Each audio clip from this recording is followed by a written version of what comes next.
Mind Vault audio book में आपका स्वागत है, जहां हम सिर्फ कहानियां नहीं सुनते बल्कि जिंदगी को थोड़ा और गहराई से महसूस करने की कोशिश करते हैं। कल्पना कीजिए आर्यन नाम के एक नौजवान की, जिसकी उम्र करीब 27 साल है और वो बिल्कुल आप जैसा या मेरे जैसा है। रात के 11 बज रहे हैं और आर्यन अपने कमरे की नीली रोशनी में डूबा हुआ है। हाथ में उसका स्मार्टफोन है और अंगूठा बस स्क्रीन पर ऊपर नीचे चल रहा है। वो क्या देख रहा है उसे खुद नहीं पता।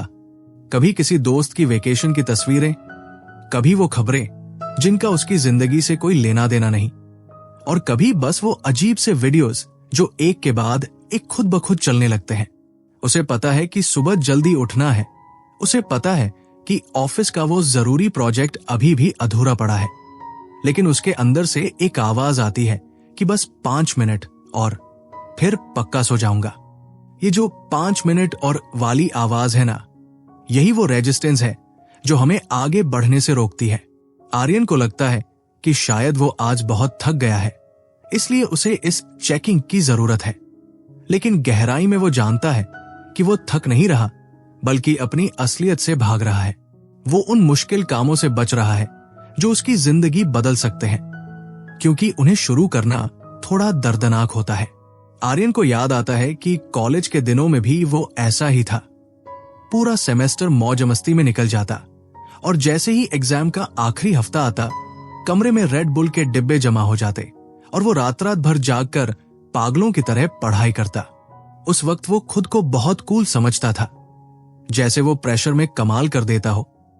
लेकिन हकीकत में वो सिर्फ अपने स्ट्रेस लेवल को आसमान पर पहुंचा रहा था। जिंदगी में हम अक्सर सोचते हैं कि कोई मैजिक प्रोडक्टिविटी टूल या कोई नया लैपटॉप हमारी सारी मुश्किलें हल कर देगा, लेकिन आर्यन के पास भी सबसे महंगा फोन और तेज चलने वाला लैपटॉप था। फिर भी काम वही का वही खड़ा था। असल समस्या बाहर नहीं, उसके अंदर थी। वो एक ऐसे ऑटो पायलट मोड पर जी रहा था जहां उसे पता ही नहीं चल रहा था कि उसका वक्त जा कहाँ रहा है। तभी आर्यन की मुलाकात एक पुराने दोस्त से होती है जिसका नाम डारियस है। डारियस उम्र में उससे थोड़ा बड़ा है और उसकी बातों में एक अजीब सा ठहराव है। एक शाम जब आर्यन अपनी वही पुरानी शिकायत लेकर बैठता है कि यार वक्त ही नहीं मिलता, बहुत बिजी हूं, तो डारियस मुस्कुराकर कहता है कि आर्यन, सच तो यह है कि जिंदगी बहुत छोटी है और हम हर गुजरते सेकंड के साथ अपनी मौत के करीब जा रहे हैं। ये बात सुनने में शायद डरावनी लगे, लेकिन ये एक बहुत बड़ा सच है कि वक्त दोबारा कमाया नहीं जा सकता। डारियस उसे समझाता है कि प्रोडक्टिविटी का मतलब ये नहीं कि तुम ढेर सारे काम निपटा लो, बल्कि इसका असली मतलब है एक्टिवनेस, यानी वो सही काम करना जो वाकई मायने रखते हैं। अगर तुम 50 घंटे काम कर रहे हो लेकिन तुम्हारी पर्सनल या फाइनेंशियल ग्रोथ नहीं हो रही, तो तुम सिर्फ गोल गोल घूम रहे हो। आर्यन को यह सुनकर थोड़ा अजीब लगा। उसे लगा कि शायद डारियस उसे कोई बहुत बड़ा लेक्चर देने वाला है, लेकिन डारियस का लहजा एक बड़े भाई जैसा था, जो बस चाहता था कि आर्यन अपनी बर्बादी को खुद देखे। उसने आर्यन से एक छोटा सा काम करने को कहा, अपनी टाइम अवेयरनेस पर काम करना। आर्यन ने सोचा कि शायद अब उसे कोई महंगा सॉफ्टवेयर इंस्टॉल करना होगा, लेकिन डारियस ने कहा कि बस एक डायरी और एक पेन उठाओ। अगले 2 हफ्तों के लिए हर घंटे लिखो कि तुमने पिछले 60 मिनट में क्या किया। आर्यन ने जब ये शुरू किया तो उसकी आंखें खुल गई। उसने देखा कि जिसे वो रिसर्च कह रहा था, वो असल में यूट्यूब पर फालतू वीडियोस देखना था। जिसे वो नेटवर्किंग समझ रहा था, वो घंटों दोस्तों के साथ बैठकर फालतू की बातें करना था। उसे समझ आया कि वो अपनी जिंदगी के कीमती घंटों को कितनी बेरमी से जाया कर रहा था।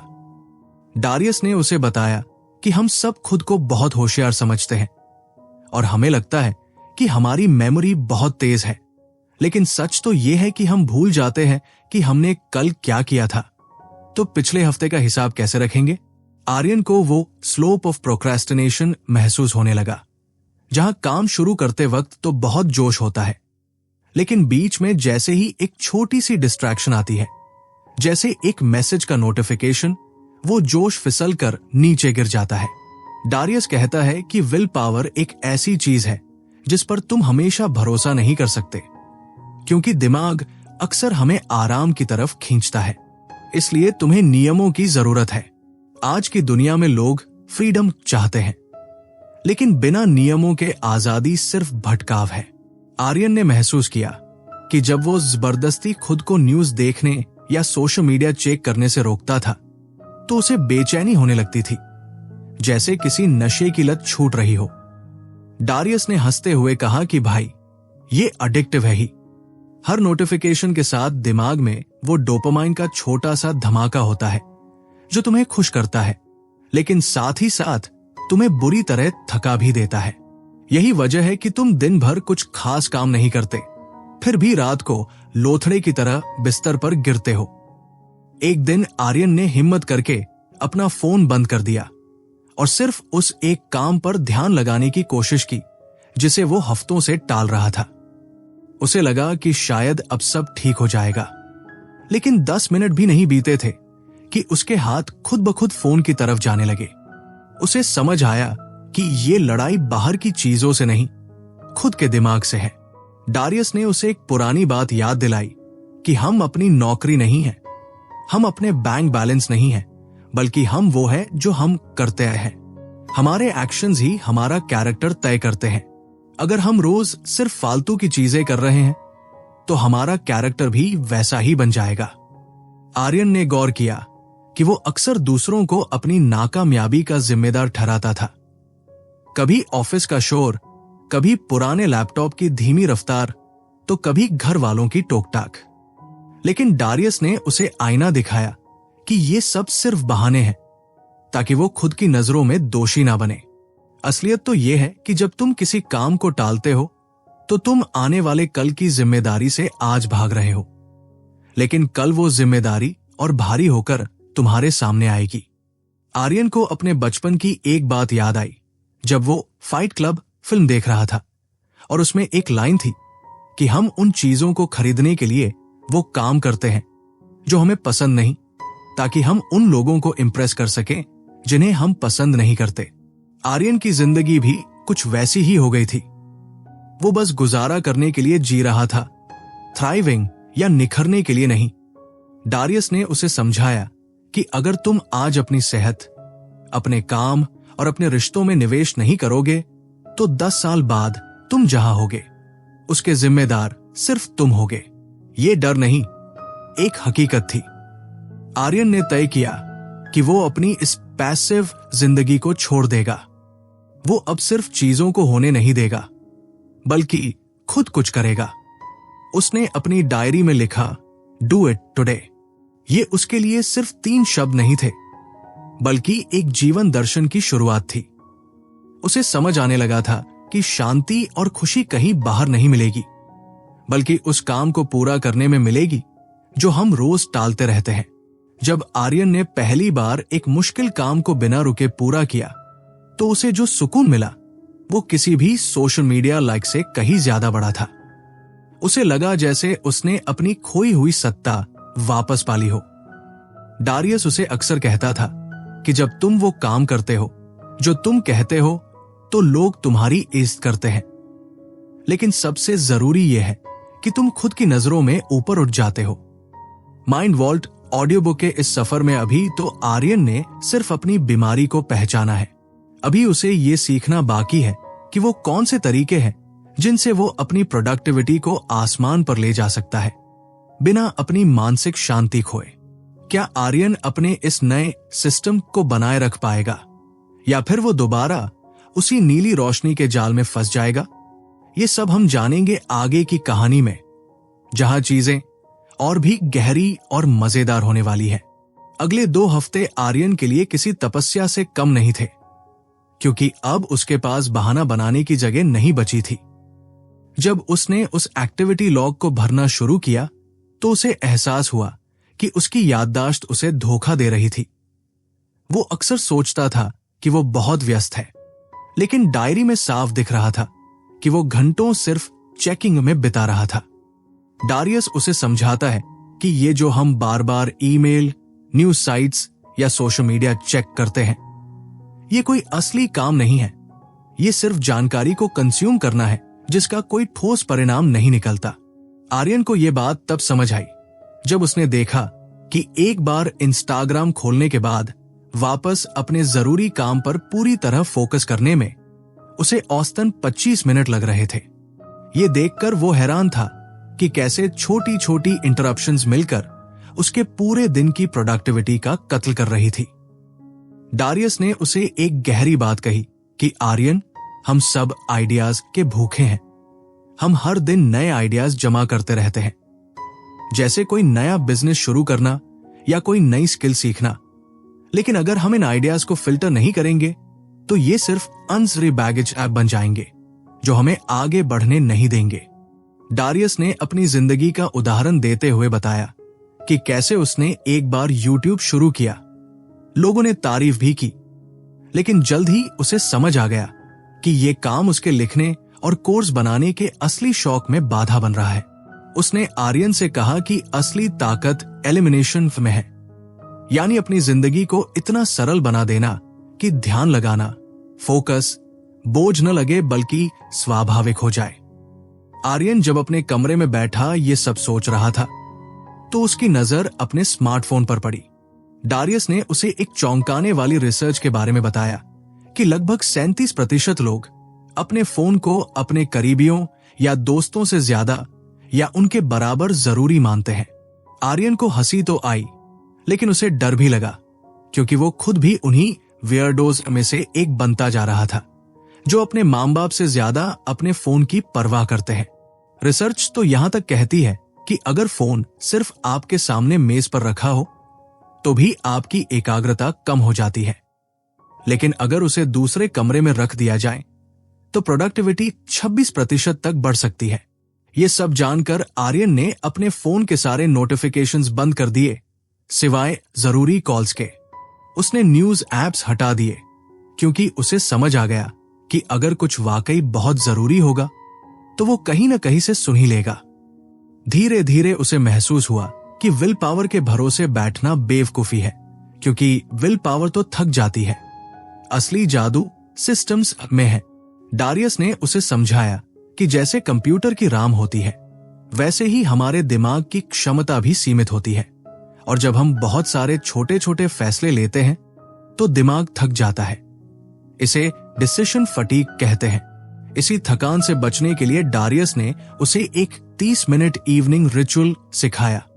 उसने कहा कि सोने से पहले 10 मिनट में अपने दिन का हिसाब लिखो, क्लोज द डे।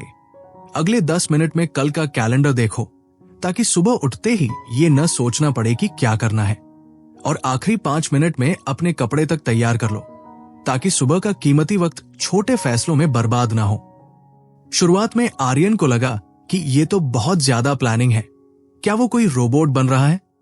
लेकिन डारियस ने उसे समझाया कि ये नियम ही उसे असली फ्रीडम देंगे। जब उसने रात को ही कल के काम तय कर लिए और मन ही मन अपनी अगली सुबह को विजुअलाइज किया, तो उसकी सालों पुरानी स्नूज बटन दबाने की आदत अचानक गायब हो गई।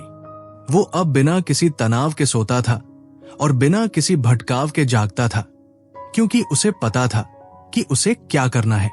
आर्यन ने महसूस किया कि जब उसका दिमाग शांत होता था तो वो स्लोप ऑफ प्रोक्रेस्टिनेशन पर फिसलने के बजाय टिका रहता था।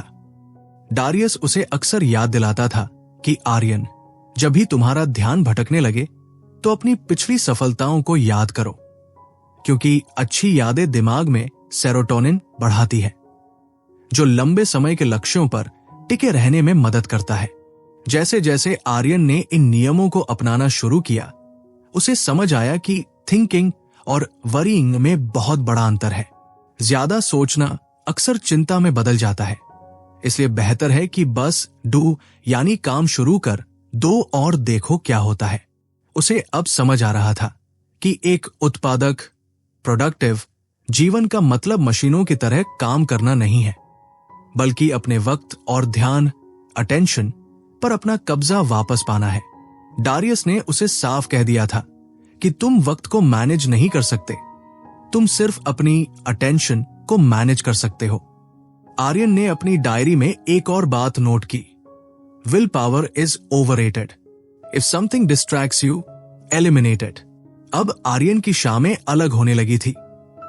वो अब रात को थका हुआ और चिड़चिड़ा महसूस नहीं करता था, बल्कि उसे एक अजीब सी संतुष्टि होने लगी थी। लेकिन डारियस जानता था कि ये तो बस शुरुआत है। अभी आर्यन का सामना उन अनप्रोडक्टिव हैबिट्स से होना बाकी था जो समाज में बहुत गहरे धंसी हुई है, जैसे कि जरूरत से ज्यादा काम करना, वर्किंग टू मच या हर बात पर हाँ कहना। डारियस ने आर्यन से कहा कि असली चुनौती तब आएगी जब दुनिया तुम्हें अपनी तरफ खींचेगी और तुम्हें अपनी कंसिस्टेंसी बनाए रखनी होगी। क्या आर्यन वाकई एक प्रोडक्टिविटी बीस्ट बन पाएगा या फिर ये सिर्फ चंद दिनों का जोश है? डारियस की आंखों में एक चमक थी, जैसे वो आर्यन के अंदर छिपे उस इंसान को देख पा रहा था जिसने अभी अभी अपनी जिंदगी की कमान अपने हाथों में ली थी। आर्यन ने अब चेकिंग डूइंग को दे दी थी। उसने देखा कि जब वो दिन में सिर्फ 2 बार ईमेल चेक करता था तो उसका तनाव स्तर काफी गिर जाता था। उसे ये भी समझ आ गया कि बिजनेस का मतलब इफेक्टिवनेस नहीं होता। माइंड वॉल्ट ऑडियो बुक की इस महफिल में आर्यन की कहानी अब एक नए मोड़ पर पहुंच रही है, जहां वो सिर्फ काम करना नहीं सीख रहा, बल्कि अपनी जिंदगी को संवारने का एक टिकाऊ सिस्टम बना रहा है। आर्यन अब समझ चुका था कि जिंदगी फाइट क्लब की तरह नहीं है जहां कोई नियम नहीं होते। यहां नियम ही आपको अपनी मंजिल तक पहुंचाते हैं। आर्यन की जिंदगी में अब एक नया बदलाव आ रहा था। वो पहले से कहीं ज्यादा व्यवस्थित महसूस कर रहा था, लेकिन इस नए रास्ते पर चलते हुए उसे एक ऐसी दीवार का सामना करना पड़ा जिसे हम अक्सर परफेक्शनिज्म कहते हैं। उसे लग रहा था कि अब जब उसने शुरुआत कर दी है तो सब कुछ बिल्कुल सही होना चाहिए। जरा सी भी चूक उसे बेचैन कर देती थी। एक दोपहर जब वो अपने काम को बार बार दोहरा रहा था ताकि उसमें कोई गलती न रह जाए, तो डारियस उसके पास आकर धीरे से मुस्कुराया और बोला, आर्यन, क्या तू जानता है कि अगर तू एक परफेक्शनिस्ट है तो तू असल में सिर्फ एक प्रोक्रेस्टिनेटर है जिसने चेहरा छिपाने के लिए नकाब पहन रखा है? आर्यन चौंक गया। उसे लगा था कि परफेक्शन की चाहत तो एक अच्छी बात है, लेकिन डारियस ने उसे समझाया कि जो लोग परफेक्शन के पीछे भागते हैं वे अक्सर या तो कभी काम शुरू ही नहीं कर पाते क्योंकि उन्हें लगता है कि वो सही नहीं होगा, या फिर वो बहुत ऊंचे मानक तय कर लेते हैं और जब उन्हें पूरा नहीं कर पाते तो खुद को कोसने लगते हैं। डारियस ने कहा कि परफेक्शनिस्ट होना असल में खुद को सताना है, क्योंकि चिंता और काम को टालने का ये मेल आपको मानसिक रूप से थका देता है। डारियस ने आर्यन को सिखाया कि उसे एक स्वीट स्पॉट ढूंढना होगा। एक तरफ वो स्लैकर है जिसे किसी बात की परवाह नहीं और जो कहता है कि गुड इनफ काफी है, और दूसरी तरफ वो परफेक्शनिस्ट है जो हर छोटी चीज पर अटक जाता है। आर्यन को इन दोनों के बीच में रहना था। काम तो एक परफेक्शनिस्ट की तरह पूरी शिद्दत से करना, लेकिन अपने लक्ष्यों के प्रति एक लापरवाह इंसान की तरह शांत रहना। डारियस ने इसे रिसोर्सफुलनेस यानी जुगाड़ू या संसाधन संपन्न होना कहा, जहां आप अपनी समस्याओं को सुलझाने के कौशल पर भरोसा करते हैं और अगर कुछ गलत हो जाए तो खुद को कोसने के बजाय बस उसे ठीक कर देते हैं। आर्यन को अब समझ आ रहा था कि उसे आई डोंट केयर या OMG this is the worst कहने के बजाय बस ये कहना है कि I've got this।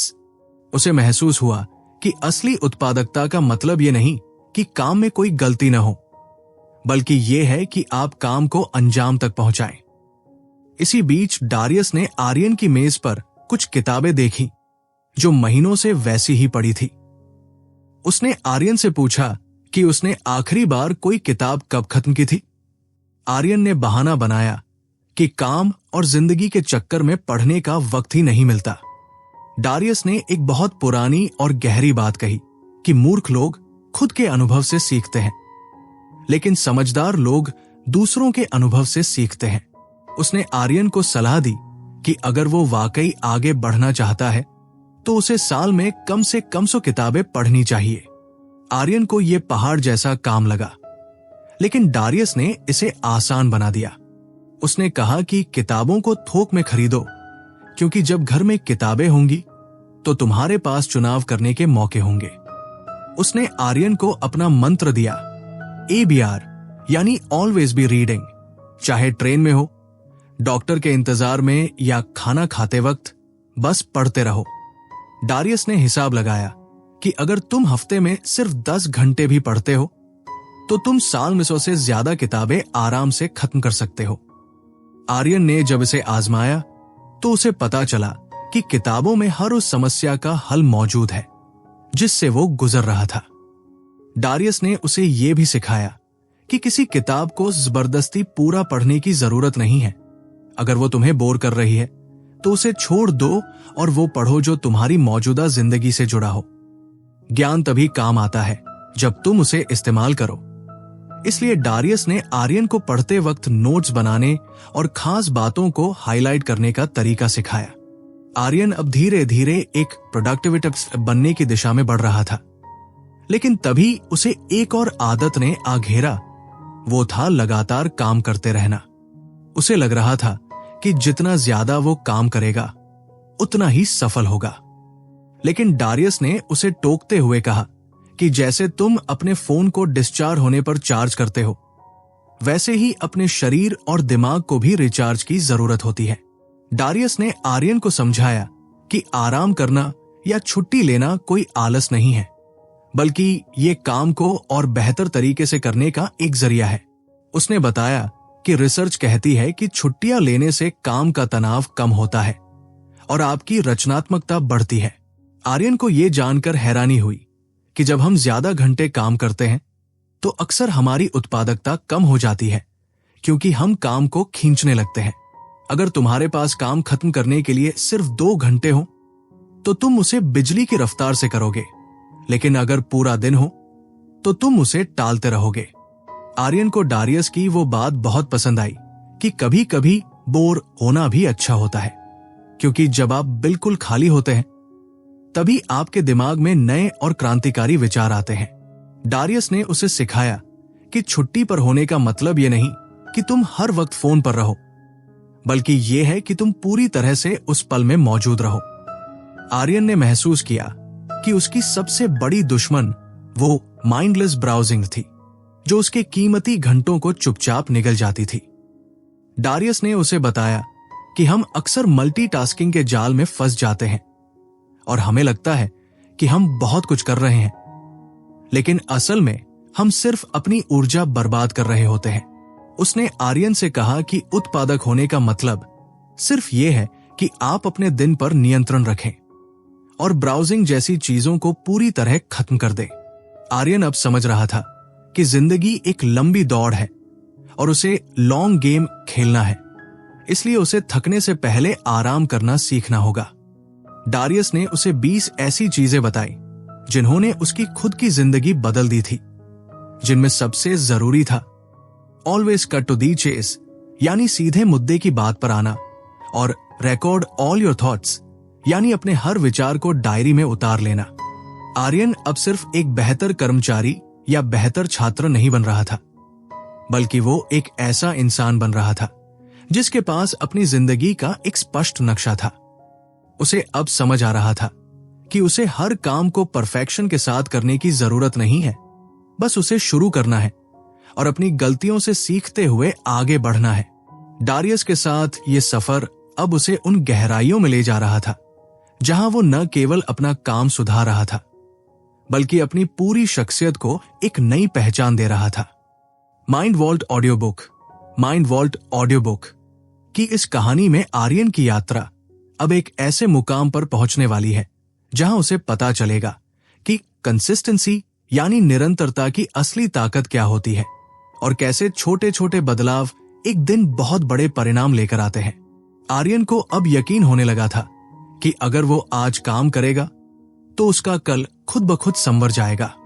आर्यन अब धीरे धीरे अपनी जिंदगी की कमान संभालने लगा था, लेकिन एक शाम जब वो अपनी खिड़की के पास बैठा था तो उसके मन में एक अजीब सा डर पैदा हुआ। उसे लगा कि भले ही वो आज व्यवस्थित है, लेकिन उसे ये नहीं पता कि उसे जिंदगी में आखिरकार करना क्या है। उसे अपने उन दोस्तों की याद आई जो या तो शादी कर चुके थे या अपनी कंपनी में बहुत ऊंचे पदों पर पहुंच चुके थे। आर्यन को लगा कि क्या वो पीछे छूट रहा है। जब उसने ये बात डारियस को बताई तो डारियस ने हंसते हुए कहा कि आर्यन, ये सोचना कि तुम्हें अपनी जिंदगी का अंतिम मकसद अभी पता होना चाहिए, ये सबसे बड़ी थिंकिंग एरर है। सच तो ये है कि असल में कोई नहीं जानता कि वो क्या चाहता है और इसमें कोई बुराई नहीं है। डारियस ने उसे समझाया कि जिंदगी का स्वाद ही उसकी अनिश्चितता, अनसर्टेनिटी में है। अगर सब कुछ पहले से पता होता तो जिंदगी में कोई मजा ही नहीं रह जाता। उसने आर्यन को सलाह दी कि जब तक तुम ये ढूंढ रहे हो कि तुम्हें क्या करना है, तब तक अपना वक्त टीवी देखने या फालतू बातों में बर्बाद मत करो। इसके बजाय उन यूनिवर्सल स्किल्स पर काम करो जो हर जगह काम आती है। डारियस ने आर्यन को 7 ऐसी स्किल्स बताई, जैसे सेल्फ डिसिप्लिन, अपनी कार्यक्षमता बढ़ाना, इफेक्टिवनेस, दूसरों से बात करने का तरीका, कम्युनिकेशन, सौदेबाजी, नेगोशिएशन, दूसरों को अपनी बात समझाने की कला, परसुएजन, शारीरिक ताकत और लचीलापन, फ्लेक्सिबिलिटी। आर्यन को समझ आया कि भले ही उसे अपनी डेस्टिनेशन यानी मंजिल न पता हो, लेकिन उसे अपनी डायरेक्शन यानी दिशा पता होनी चाहिए। डारियस ने उसे डराया नहीं, बल्कि एक हकीकत बताई कि 80 साल की उम्र में पीछे मुड़कर यह देखना कि तुमने गलत मकसद के पीछे जिंदगी बिता दी, उससे बुरा कुछ नहीं हो सकता। अगले कुछ दिनों में आर्यन ने दफ्तर में एक और चीज गौर की। वहां एक ऐसी संस्कृति थी जहां लोग देर तक रुकने को ही मेहनत समझते थे। लोग बस ये दिखाने के लिए बैठे रहते थे कि वो बहुत काम कर रहे हैं। आर्यन ने भी एक दिन 8 बजे तक रुकने की कोशिश की, लेकिन डारियस ने उसे टोक दिया। उसने कहा कि आर्यन, ये दिखावा बेकार है, क्योंकि असली चीज सिर्फ रिजल्ट्स यानी नतीजे होते हैं। अगर तुम अपना काम 6 से 8 घंटों में खत्म नहीं कर पा रहे हो, तो इसका मतलब है कि तुम प्रभावी, इफेक्टिव नहीं हो। डारियस का पहला नियम साफ था, दफ्तर से वक्त पर निकलो, लीव ऑन टाइम। और दूसरा नियम और भी जरूरी था, दफ्तर का काम घर मत ले जाओ। उसने आर्यन को समझाया कि दफ्तर कल भी वही रहेगा और तुम्हारे सहकर्मी भी जिंदा रहेंगे, इसलिए घर जाकर अपने परिवार के साथ वक्त बिताओ, खाना बनाओ या बस आराम करो। आर्यन ने महसूस किया कि खुश रहने के लिए बहुत कम चीजों की जरूरत होती है और वो सब हमारे अंदर ही होती है। एक दिन आर्यन से क्लाइंट को ईमेल भेजने में एक बड़ी गलती हो गई। वो घबरा गया। उसे लगा कि शायद उसका करियर अब खत्म हो जाएगा। वो खुद को कोसने लगा और दूसरों पर भी गुस्सा करने लगा। डारियस ने उसे शांत किया और एक पुरानी फिलॉसफी का पाठ पढ़ाया। उसने कहा कि आर्यन, हम उन चीजों पर काबू नहीं पा सकते जो हमारे हाथ में नहीं है। हम सिर्फ अपने कार्यों, एक्शंस और अपनी मानसिकता, माइंडसेट को नियंत्रित कर सकते हैं। हमारी इच्छा, हमारा नजरिया और हमारा संकल्प, सिर्फ ये हमारे हाथ में है। इसके अलावा जो भी हो रहा है उस पर चिंता करना बेकार है। डारियस ने उसे सिखाया कि गलती हुई है तो उसे सुधारो और आगे बढ़ो, क्योंकि उत्पादकता का असली मकसद कंसिस्टेंसी यानी निरंतरता है। आर्यन को समझ आया कि उसे हर दिन बस 0.1% बेहतर होना है और यही छोटा सा सुधार एक दिन बहुत बड़ा परिणाम लाएगा। आर्यन को अक्सर लगता था कि उसे कुछ तूफानी करने के लिए अपने कंफर्ट जोन से बाहर निकलना होगा, जैसा कि हर दूसरी मोटिवेशनल पोस्ट में लिखा होता है। लेकिन डारियस ने उसे एक बिल्कुल अलग नजरिया दिया। उसने कहा कि आर्यन, मुझे अपना कंफर्ट जोन पसंद है, क्योंकि वही असली जादू होता है। जब आपके पास परिवार, अच्छे दोस्त और आर्थिक सुरक्षा होती है, तभी आप बड़े जोखिम ले पाते हैं। डारियस ने उसे सलाह दी कि बिना सोचे समझे बाहर मत कूदो, बल्कि पहले एक मजबूत बुनियाद, फाउंडेशन बनाओ। इस बुनियाद में कम से कम 6 महीने की बचत होनी चाहिए, ताकि अगर कुछ गलत हो जाए तो तुम भूखे न मरो। साथ ही ऐसी स्किल बनाओ जो बाजार में कीमती हो, ताकि अगर आज तुम कंगाल भी हो जाओ तो कल तुम्हें नया काम मिल जाए। आर्यन को यह बात बहुत व्यावहारिक लगी कि खुद को इतना सताने की जरूरत नहीं है कि जिंदगी बोझ बन जाए। बातचीत के दौरान आर्यन ने अपनी पुरानी ख्वाहिश के बारे में बताया कि वो कभी लेखक बनना चाहता था, लेकिन स्कूल में उसे डराया गया कि लेखक बनकर तुम भूखे मर जाओगे, इसलिए उसने बिजनेस की पढ़ाई की। डारियस ने उसकी आंखों में आंखें डालकर कहा कि आर्यन, ये सब तुम्हारे दिमाग का डर है। उसने विलियम जेम्स की एक बात दोहराई कि विश्वास ही हकीकत बनाने में मदद करेगा। Belief will help create the fact. Aryan को समझ आया कि उसने अब तक जितने भी फैसले लिए थे वो डर के आधार पर थे, चाहे वो घर खोने का डर हो, अकेले रह जाने का डर हो या समाज की आलोचना का डर हो। डारियस ने उसे समझाया कि विश्वास एक औजार की तरह है। अगर तुम सच में ये मान लो कि तुम अपनी पसंद की जिंदगी जी सकते हो तो तुम्हारा दिमाग उसे सच करने के रास्ते ढूंढ ही लेगा। आर्यन को अब लगने लगा था कि हकीकत वो नहीं है जो दूसरे उसे दिखा रहे हैं, बल्कि वो है जो वो खुद अपने लिए चुनता है।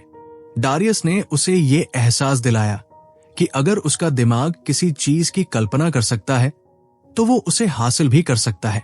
आर्यन ने उस रात अपनी डायरी में लिखा कि अब वो डर के मारे नहीं बल्कि यकीन के साथ जिएगा। माइंड वॉल्ट ऑडियोबुक की इस शांत चर्चा में आर्यन ने अब एक बहुत बड़ी बाधा पार कर ली थी, खुद पर शक करने की बाधा। उसे अब समझ आ रहा था कि जिंदगी कोई मुकाबला नहीं है जहां उसे दूसरों को हराना है, बल्कि ये खुद को हर दिन थोड़ा और निखारने का एक खूबसूरत सफर है। डारियस ने उसे जो दिशा दी थी वो उसे अब अपनी पुरानी ख्वाहिशों की तरफ वापस ले जा रही थी, लेकिन इस बार उसके पास अनुभव की ढाल और यकीन की तलवार थी। उसे अब बस इस यकीन को अपनी आदतों में ढालना था ताकि वो डू इट टुडे के मंत्र को अपनी रूह में उतार सके। आर्यन अब अपनी डायरी के पन्नों को देख रहा था जहां उसने बहुत सारे लक्ष्य और सपने लिख रखे थे। उसे ज्यादा कमाना था, नई स्किल्स सीखनी थी, अपनी बॉडी बनानी थी और रिश्तों को भी बेहतर करना था। लेकिन इन सब चीजों के बीच वो खुद को बहुत बिखरा हुआ महसूस कर रहा था, जैसे वो एक साथ बहुत सारी नावों पर सवार होने की कोशिश कर रहा हो। डारियस ने उसकी ये उलझन भांप ली और उसे समझाया कि आर्यन, हम सब जिंदगी में बहुत कुछ हासिल करना चाहते हैं और ये अच्छी बात है, लेकिन समस्या तब आती है जब हम सब कुछ एक ही समय पर करने की कोशिश करते हैं। उसने आर्यन को एक बहुत सरल लेकिन गहरी बात कही कि सफलता सिक्वेंशियल होती है, साइमल्टेनियस नहीं। इसका मतलब है कि असली कामयाबी तब मिलती है जब हम एक समय पर सिर्फ एक चीज पर अपना पूरा ध्यान लगाते हैं और जब वो पूरी हो जाए तभी दूसरी की तरफ बढ़ते हैं। आर्यन को अपने स्कूल के दिन याद आए जब वो फाइनल एग्जाम्स की तैयारी करते वक्त सिर्फ एक सब्जेक्ट पर ध्यान देता था और जब तक उसे पूरी तरह समझ नहीं लेता था तब तक दूसरे सब्जेक्ट को हाथ नहीं लगाता था। डारियस ने उसे बताया कि यही वो तरीका है जिससे तुम चीजों को बेहतर और तेजी से पूरा कर सकते हो। डारियस ने अपनी बात को पुख्ता करने के लिए गैरी केलर और जे पापासन की किताब द वन थिंग का जिक्र किया कि जहां भी हमें बड़ी सफलता मिलती है वहां हमारा ध्यान सिर्फ एक चीज पर केंद्रित होता है। आर्यन के मन में एक और डर था कि अगर वो सिर्फ एक चीज पर ध्यान देगा तो क्या दूसरे लोग उससे आगे नहीं निकल जाएंगे। उसे लगता था कि बाजार में नौकरियां और मौके कम हैं और उसे दूसरों से मुकाबला करना होगा। डारियस ने इस पर जोर देकर कहा कि आर्यन, तुम्हें मुकाबले, कंपटीशन की सोच को अपने दिमाग से निकाल देना चाहिए। हम एक ऐसी दुनिया में रहते हैं जहां संसाधनों की कोई कमी नहीं है, बशर्ते तुम एक अबंडेंस माइंडसेट यानी प्रचुरता की सोच अपनाओ। तुम्हें मुकाबला नहीं करना है बल्कि कुछ नया बनाना, क्रिएट है। उसने एक चीफ हैप्पीनेस ऑफिसर की कहानी सुनाई जिसने एक ऐसी कंपनी में अपने लिए जगह बनाई जहां पहले ऐसा कोई पद ही नहीं था। उसने बस ये देखा कि वो क्या वैल्यू दे सकती है और उसने अपना करियर खुद बनाया। डारियस ने कहा कि अगर तुम दूसरों को गिराकर आगे बढ़ने की सोचोगे तो तुम हमेशा डर में जियोगे कि कोई और तुम्हें भी गिरा सकता है। लेकिन अगर तुम अपनी रचनात्मकता पर ध्यान दोगे तो तुम्हारे पास इतने मौके होंगे कि तुम संभाल नहीं पाओगे। आर्यन को समझ आया कि दुनिया में हर किसी के लिए पर्याप्त जगह है और उसे बस अपनी काबिलियत पर काम करना है। तभी आर्यन ने पूछा कि काबिलियत को बढ़ाने का सबसे पक्का तरीका क्या है? डारियस ने मुस्कुराकर कहा कि आर्यन, सबसे बड़ी गलती जो लोग करते हैं वो है अपनी फील्ड की बुनियादी चीजों, बेसिक्स को नजरअंदाज करना। चाहे तुम एक एथलीट हो, राइटर हो या बिजनेसमैन, तुम्हारी सारी ताकत उन चीजों को बार बार दोहराने, रेपिटेशन से आती है जो उस काम की नींव है। उसने डेनियल कॉर्मियर जैसे चैंपियन का उदाहरण दिया जो अपनी कामयाबी का राज सिर्फ बुनियादी चीजों को सही रखने को मानते हैं। डारियस ने खुद का उदाहरण देते हुए बताया कि वो हर महीने अपनी पसंदीदा किताबों को दोबारा पढ़ता है और लिखने की बुनियादी guide the elements of style को बार बार देखता है ताकि वो अपनी फिलॉसफी को भूल न जाए। आर्यन ने महसूस किया कि हम अक्सर नई और जटिल चीजों के पीछे भागते हैं और वो करना भूल जाते हैं जो हमें वाकई मजबूत बनाता है, जैसे रोज कसरत करना या रोज अपनी स्किल की प्रैक्टिस करना। डारियस ने उसे एक सलाह दी कि हमेशा एक बिगिनर की तरह सोचो, क्योंकि जो लोग ये सोचते हैं कि वो सब जानते हैं, वो सीखना बंद कर देते हैं। आर्यन ने अब एक और सवाल किया कि डारियस, मुझे कैसे पता चलेगा कि मैं सही दिशा में जा रहा हूं? मैं अपनी जिंदगी की सफलता को कैसे मापूं? डारियस ने उसे बताया कि ज्यादातर लोग अपनी सफलता को बैंक बैलेंस या ऊंचे ओहदे से मापते हैं, लेकिन जो वाकई सफल और खुश लोग हैं वो 3 चीजों पर ध्यान देते हैं: ऊर्जा, एनर्जी, काम, वर्क और रिश्ते, रिलेशनशिप्स। डारियस ने समझाया कि ये तीनों आपस में जुड़े हुए हैं। अगर तुम्हारी ऊर्जा अच्छी है तो तुम अच्छा काम करोगे, और जब तुम काम से संतुष्ट होगे तो तुम अपने रिश्तों को भी ज्यादा वक्त और प्यार दे पाओगे। ऊर्जा को मापने का तरीका बहुत सरल है। तुम शारीरिक रूप से कैसा महसूस कर रहे हो? इसके लिए रोज कसरत करना और अच्छा खाना खाना ही काफी है। काम के मामले में सिर्फ पैसे मत देखो, बल्कि ये देखो कि तुम कितना सीख रहे हो और क्या तुम अपनी पूरी क्षमता का इस्तेमाल कर रहे हो। और रिश्तों के मामले में गिनती, क्वांटिटी नहीं, बल्कि गहराई, क्वालिटी मायने रखती है। अपने परिवार और करीबी दोस्तों के साथ बिताया गया वक्त ही असली खुशी देता है। आर्यन ने गौर किया कि वो अक्सर रिश्तों में ये देखता था कि दूसरे उसके लिए क्या कर रहे हैं, लेकिन डारियस ने उसे सिखाया कि तुम्हें सिर्फ इस पर ध्यान देना चाहिए कि तुम दूसरों के लिए क्या कर रहे हो, क्योंकि सिर्फ वही तुम्हारे नियंत्रण में है। शाम ढल रही थी और बातों का सिलसिला अब जिंदगी और मौत के दर्शन तक पहुंच गया था। डारियस ने एक अजीब सी बात कही कि आर्यन, तुम्हें ऐसे जीना चाहिए जैसे कि तुम अमर, इमॉर्टल हो। आर्यन थोड़ा चकरा गया, क्योंकि उसे तो हमेशा यह सिखाया गया था कि YOLO, you only live once, और जिंदगी बहुत छोटी है। डारियस ने स्पष्ट किया कि जब तुम सोचते हो कि जिंदगी छोटी है तो तुम जल्दबाजी में गलत फैसले लेते हो और सिर्फ आज के मजे के पीछे भागते हो। लेकिन जब तुम एक अमर इंसान की तरह सोचते हो तो तुम्हारे पास कुछ बड़ा बनाने के लिए दुनिया भर का वक्त होता है। तुम अपनी गलतियों से सीखने में नहीं घबराते और तुम लोगों के साथ भी इससे पेश आते हो, क्योंकि तुम्हें पता है कि वो भी यही रहने वाले हैं। ये नजरिया तुम्हें भविष्य के बारे में बेहतर फैसले लेने में मदद करता है। आर्यन को समझ आया कि उसे अपनी आज की संतुष्टि और भविष्य के लक्ष्यों के बीच संतुलन बनाना होगा, और ये तभी मुमकिन है जब वो आज पैसे बचाए, सेहत पर ध्यान दे और रोज खुद को थोड़ा और बेहतर बनाए। डारियस ने उसे पावर ऑफ कंपाउंडिंग यानी चक्रवर्ती प्रभाव के बारे में बताया कि कैसे छोटे छोटे कदम समय के साथ बहुत बड़े नतीजे देते हैं। उसने वॉरेन बफे का उदाहरण दिया, जिनकी 90% से ज्यादा संपत्ति उनकी उम्र के 50वें साल के बाद बनी है, क्योंकि उन्होंने धैर्य रखा और चीजों को जुड़ने दिया। डारियस ने कहा कि यही बात तुम्हारी स्किल्स, तुम्हारी सेहत और तुम्हारे रिश्तों पर भी लागू होती है। एक मजबूत शरीर एक दिन में नहीं बनता, इसके लिए सालों की निरंतर मेहनत चाहिए। उसने एक और दिलचस्प बात बताई कि टूर डी फ्रांस जीतने वाले साइकिलिस्ट अक्सर 28 साल से कम उम्र के नहीं होते, क्योंकि उन्हें अपनी ताकत और मानसिक सहन शक्ति बनाने में सालों लग जाते हैं। आर्यन ने अपनी डायरी के आखिरी पन्ने पर एक बात लिखी, सफलता का कोई शॉर्टकट नहीं होता, बस अपनी मेहनत को हर दिन जोड़ते जाना है। डारियस ने जाते जाते उसे याद दिलाया कि सफलता कल मिले या 20 साल बाद, इससे फर्क नहीं पड़ता। फर्क इस बात से पड़ता है कि क्या तुम आज अपना काम पूरी ईमानदारी से कर रहे हो। आर्यन अब उस शांति को महसूस कर पा रहा था जो डारियस की बातों में थी। उसे अब जल्दबाजी नहीं थी, बल्कि एक ठोस मकसद मिल गया था। माइंड वॉल्ट ऑडियो बुक के इस सफर में अब आर्यन एक ऐसे मुकाम पर था जहां उसे अपनी मंजिल साफ दिखने लगी थी।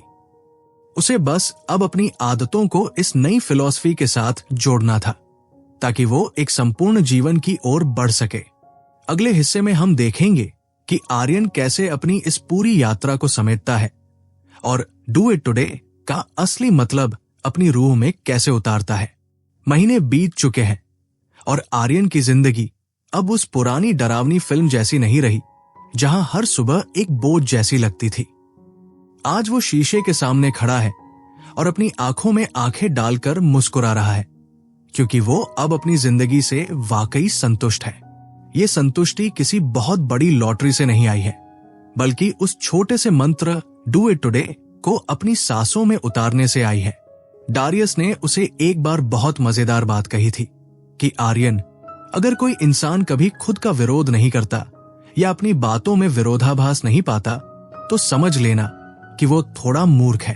डारियस ने अपनी ही किताब के लेखों को दोबारा पढ़ते वक्त महसूस किया था कि उनमें कई जगह विरोधाभास, कॉन्ट्रडिक्शंस हैं, और ये अच्छी बात है, क्योंकि इसका मतलब है कि हम लगातार सीख रहे हैं और बदल रहे हैं।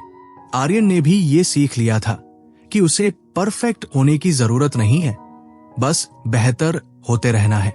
उसे अब समझ आ रहा था कि ज्ञान का मतलब ये नहीं कि आप बहुत सारी किताबें पढ़ लें, बल्कि ये है कि आप उन बातों को याद रखें और उन्हें अमल में लाएं।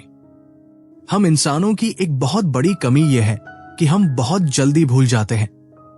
हमें लगता है कि हम बहुत कुछ जानते हैं, लेकिन असल में हम याद रखने से ज्यादा भूलते हैं। इसीलिए आर्यन ने अब अपनी उन पुरानी डायरियों और डारियस की बातों को बार बार दोहराना शुरू कर दिया था, ताकि वो कभी ये न सोचे कि उसने किसी चीज में महारत हासिल कर ली है। आर्यन को वो दिन याद आए जब वो घंटों इंटरनेट पर बिता देता था। डारियस ने उसे एक बहुत कड़वा लेकिन सच्चा उदाहरण दिया था कि इंटरनेट एक all you can eat buffet की तरह है, जहां आपका पेट भर चुका है लेकिन फिर भी आप ठूंसे जा रहे हैं, और बाद में वो पछतावा आपको जिंदा खा जाता है। आर्यन अब जब भी अपना फोन उठाता तो उसे डारियस की वो बात याद आ जाती कि क्या वो अपनी मौत के बिस्तर पर लेटा हुआ अपने परिवार से ये कहेगा कि मुझे खुशी है कि मैंने YouTube पर इतने सारे फालतू वीडियो देखे। यकीनन नहीं। वो तो उन यादों के बारे में बात करना चाहेगा जो उसने अपने दोस्तों के साथ बनाई, वो सफर जो उसने तय किए और वो काम जिसे करके उसे गर्व महसूस हुआ। आर्यन को अब समझ आ गया था कि प्रोक्रेस्टिनेशन का सबसे बड़ा कारण यह था कि वो ऐसा काम कर रहा था जिससे उसे प्यार नहीं था। डारियस ने उसे सिखाया कि अगर तुम वो काम कर रहे हो जो तुम्हें पसंद है और जिसमें तुम अच्छे हो, तो तुम एक सेकंड के लिए भी उसे टालना नहीं चाहोगे। सार्थक काम, मीनिंगफुल वर्क ही टालमटोल की बीमारी का सबसे पक्का इलाज है। आर्यन ने अब अपने दफ्तर और घर के बीच एक मजबूत दीवार खड़ी कर दी थी। वो अब दफ्तर से वक्त पर निकलता था और अपने काम को घर की दहलीज के अंदर नहीं आने देता था। उसने देखा कि जब वो घर जाकर कॉल ऑफ ड्यूटी खेलता था, अपनी पत्नी के लिए खाना बनाता था या बस चुपचाप टहलता था, तो उसका दिमाग अगले दिन के लिए और भी ताजा हो जाता था। उसे अब यह साबित करने की जरूरत नहीं थी कि वो सबसे ज्यादा मेहनत करने वाला कर्मचारी है, क्योंकि उसके नतीजे खुद उसकी कहानी कह रहे थे। डारियस ने उसे एक बहुत गहरी फिलॉसफी सिखाई थी कि जिंदगी अच्छी है अगर तुम्हें पता हो कि इसे जीना कैसे है। आर्यन अब अपने शाम के उस 30 मिनट के रूटीन को अपनी जिंदगी की सबसे बड़ी दौलत मानता था। वो सोने से पहले अपने दिन का हिसाब करता, कल की योजना बनाता और फिर एक गहरी बेफिक्र नींद सो जाता। उसे अब ये डर नहीं सताता था कि कल क्या होगा, क्योंकि उसे पता था कि वो जो भी होगा उसे संभाल लेगा। एक दिन जब आर्यन अपने पुराने कमरे की सफाई कर रहा था तो उसे अपनी वो पुरानी डायरी मिली जहां उसने लिखा था कि जिंदगी बहुत छोटी है। उसने मुस्कुराकर उस पर पेन चलाया और लिखा, मैं एक अमर इंसान की तरह जीऊंगा। उसने महसूस किया कि जब से उसने ये सोचना शुरू किया कि उसके पास कुछ महान बनाने के लिए पर्याप्त समय है, उसकी हड़बड़ाहट और चिंता खत्म हो गई है।